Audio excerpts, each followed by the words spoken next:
Imagine putting your life in the hands of a doctor, someone you trust, to heal you, only to discover he's the one taking lives instead. This is the terrifying true story of Dr. Michael Swango, a man who turned hospitals into his personal hunting grounds. A doctor who poisoned his patients, his coworkers, and anyone unlucky enough to trust him. And somehow, he managed to fool almost every system that should have stopped him. It all began in 1984.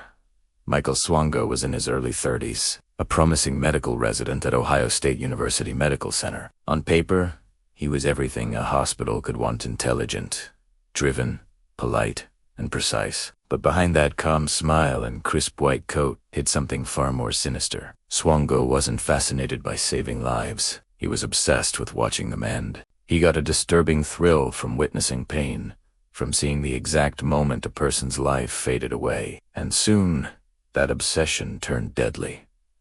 He started small. Late at night, when the hospital was quiet, Swango would slip into patient rooms unseen. He'd pull out a syringe, inject a mysterious substance, and minutes later, the patient would crash. Cardiac arrest, respiratory failure, death. At first, no one questioned it. After all, people die in hospitals every day. It's a sad but expected part of the job. But soon, the nurses on his floor noticed something wasn't right. Too many of his patients were dying, and not just dying, but dying while he was there.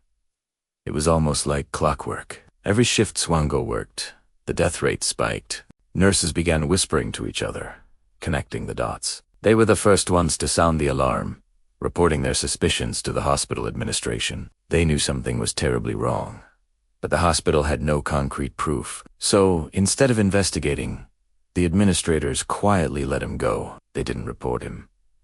They didn't warn anyone. In fact, they gave him a glowing recommendation letter. And that single piece of paper became his greatest weapon. With that fake praise in hand, Swango landed a new job as a paramedic in Illinois. And there, the horror continued. Only this time his victims weren't patients. They were his coworkers. Swango started bringing food to work. Coffee, donuts, even fried chicken. Everyone thought he was being generous, trying to fit in. But then, they started collapsing. Moments after eating his gifts, people got violently ill, suffering from severe vomiting, sweating, and uncontrollable trembling. At first, they thought it was just a bad case of food poisoning. But then Swango did something that made their blood run cold. He called one of his sick colleagues that night and asked, almost playfully, how bad was the pain? Did you think you were going to die? That's when they realized this wasn't a coincidence.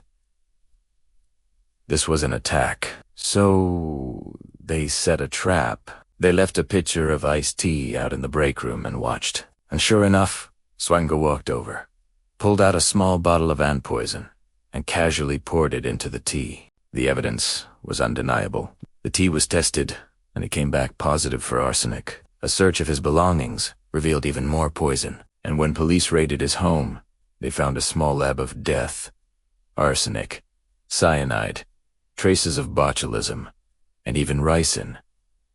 Michael Swango wasn't practicing medicine anymore. He was manufacturing murder. He was arrested, convicted of poisoning his coworkers, and sentenced to 5 years in prison. You'd think that would be the end of his career, right? Incredibly, it wasn't. After serving just 3 years, Swango was released in 1989. He hadn't changed at Alexa for his story. He forged new documents, created fake resumes, and completely lied about his past. He claimed he'd been jailed for a minor bar fight, a simple misunderstanding, and unbelievably, hospitals believed him. By 1992, he was accepted into a new residency program at the University of South Dakota. Within weeks, patients began dying again suddenly, and without any clear explanation. The nurses noticed. The terrifying pattern was back, but before they could stop him, Swango was gone again. He vanished before any real investigation could begin. He forged another identity and resurfaced in New York, this time working at a veterans hospital. And once more, death followed him. 3 elderly patients died after receiving strange injections from Dr. Swango. When nurses tried to intervene and save them, Swango coldly said, "No need, their families signed DNRs. But none of those families had. He was lying to let them die. Then, fate stepped in. One night, a rerun of the news show 2020ths aired on television. It featured a segment about a former doctor who had poisoned his coworkers in Illinois. His new colleagues in New York watched in shock as Michael Swango's face appeared on their screen. The puzzle pieces finally clicked into place. The poisonings, the lies, the unsettling behavior. It all made sense now. They immediately called the authorities.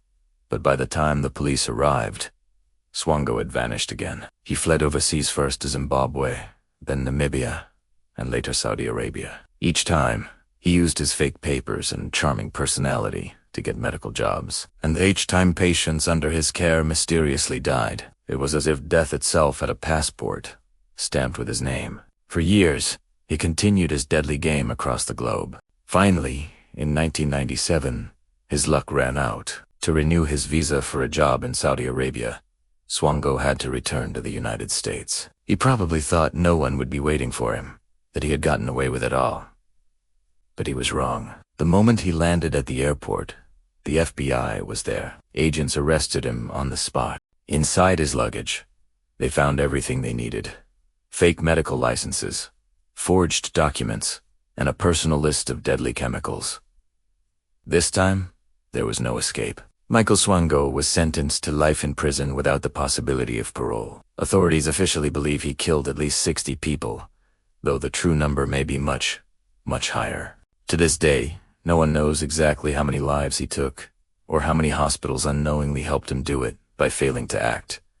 Doctors swear an oath to do no harm. But Michael Swango broke that oath and turned the act of healing into an act of horror. He wore the white coat of a savior, but beneath it hid the heart of a killer. Thanks for watching. If this story fascinated you, please consider hitting that like button and subscribing for more true stories like this one. See you next time.